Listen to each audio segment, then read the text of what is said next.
Hello class and welcome to week 5 in MSE 608B. This is our week 5 video introduction to give you an overview into everything that's going on in the module. Last week we finished up week 4. We're halfway through the course. We're headed down the home stretch now. So now we're working towards the second half of the course. So let's jump in and take a peek at what we've got in front of you for week 5. So week 5 is going to be a fun and exciting week because we're going to start to transition a little.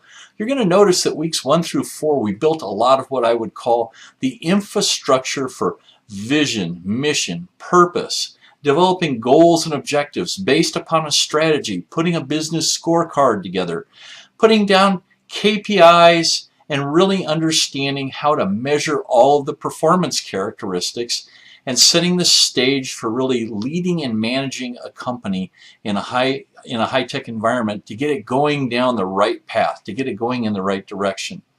Now we're going to start digging into some of the lower level components that a leader and a manager are responsible for. For this week, you're going to see that we're going to kind of switch over to positive and negative risks. That's going to be the theme of where we're headed to with our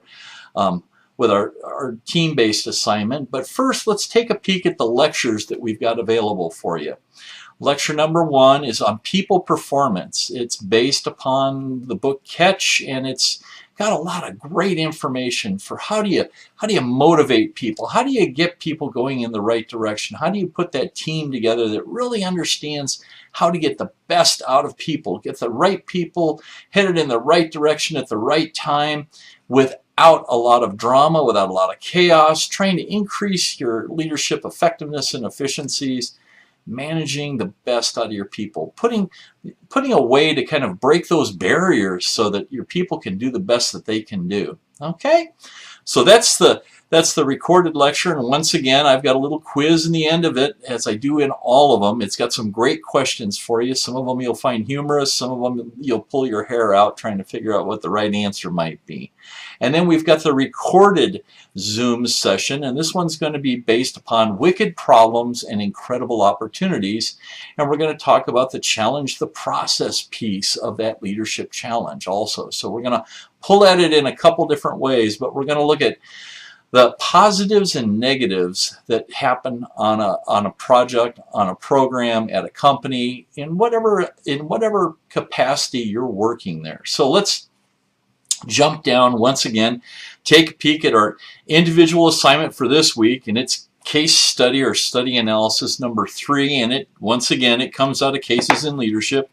And this one is on the Maple Foods product, the Maple Leaf Foods product, and it's the listeriosis crisis. And those of you that don't know what that is, you'll just love finding out. Those of you that have been on cruise ships know how there are certain things that pop up that drive people crazy as far as contamination. This is one of those opportunities to get a little bit more information on something like that. So if you take a peek at it, the Maple Foods or the Maple Leaf Foods Incorporated case study is probably one of the premier ones when it comes to looking at contaminants within certain areas. You're going to find that if you use the template that I provided with the 5 W's and finishing off with these questions, that template that we've provided with you each week, you're going to be fine. So get all the questions answered. That's going to give you an opportunity to get through this with the least pain as possible. So you've got 4 case studies total. There's one more next week. This is the 3rd one. This gets this out of the way. Now we're going to jump into our team assignment. So the West Company now is asking you to take a look at all of the goals, all of the objectives, their continued performance, their strategy, and anticipate where you think they might need to go from a risk management perspective. And let me go ahead and pull the assignment up for you so that we can get a good chance to see what it is we're looking at.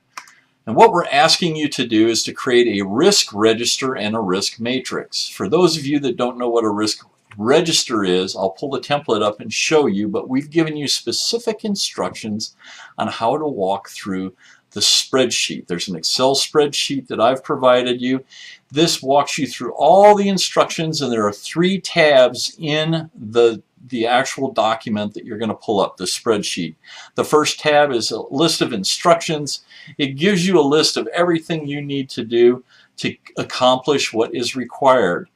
The second tab is the risk register tab. The third tab is the risk matrix. So there's 2 different files in the same spreadsheet that I need you to fill out. So the risk register is going to look very similar to this illustration I've got here. It's a table, and in that table you need to fill out a ID number for each one of the risks identified. So we're asking you to identify a specific number of both positive and negative risks. It's listed in the template, it's listed in the assignment, so you'll be able to understand how many of these risks you're required to put together, okay? And you're putting positive and negative risks together. Let's go ahead and pull that spreadsheet up so you can get a picture of what it looks like. So this is what the risk register looks like. If you hover above each one of the areas, it gives you a description of exactly what's required from a probability standpoint, what that would look like, the impact, the risk ranking, how to rank it, the proactive risk response, and that would be a positive, the risk portion of it, the trigger event, reactive contingency planning. You must identify a specific number of, I'll call it positive and negative risks, and then we will come back and we will do a level of mitigation to them. So that's part of it, is 1, identifying the risk. What's the impact? Is it going to be very high, high, medium, low, very low? And then what's the probability?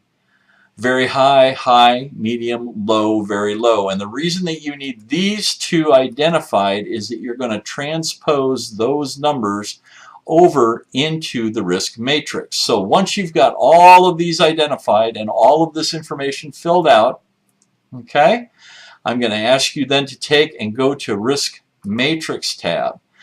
And item number 1 that we had, that we were just looking at, this is your risk matrix, okay? And if I found out that it was very high and from an impact standpoint, so you've got 2 matrices. You've got the impact on this side and the probability. So if a risk has a high impact and a high probability, it is red on both sides. And I would put a 1 here for that risk that we just talked about. Risk 2 may come over here and be this. Risk 3 could be here. The same thing with 4, 5, and 6. You might find out that 8 is over here. 9 would be here. So you're going to plot, based upon your risk register, exactly where all of the risks fall. And that gives you a chance to look at your risk matrix. Your risk matrix gives you a snapshot view of what your project, what you're working on, the program, whatever it is, gives you that visibility at an instant to see what you should be working on. So if I've got something that's very high impact and very high probability it's going to happen, that would be something from a management or a leadership perspective.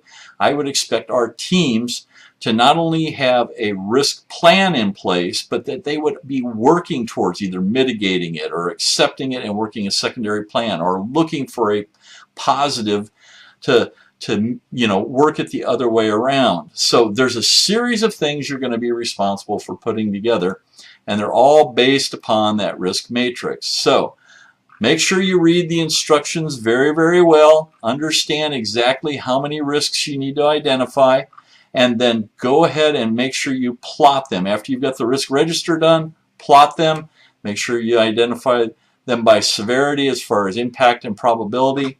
And that is ultimately what we've got for you for the team-based document that you're required to do this week. Now, don't forget that the final thing I want to do is I want to make sure that the team leader understands what his responsibility is, and he's required to put that team leadership report together. So the team leader, divvy this assignment up, have people work different areas of it, have everybody work in collaboration.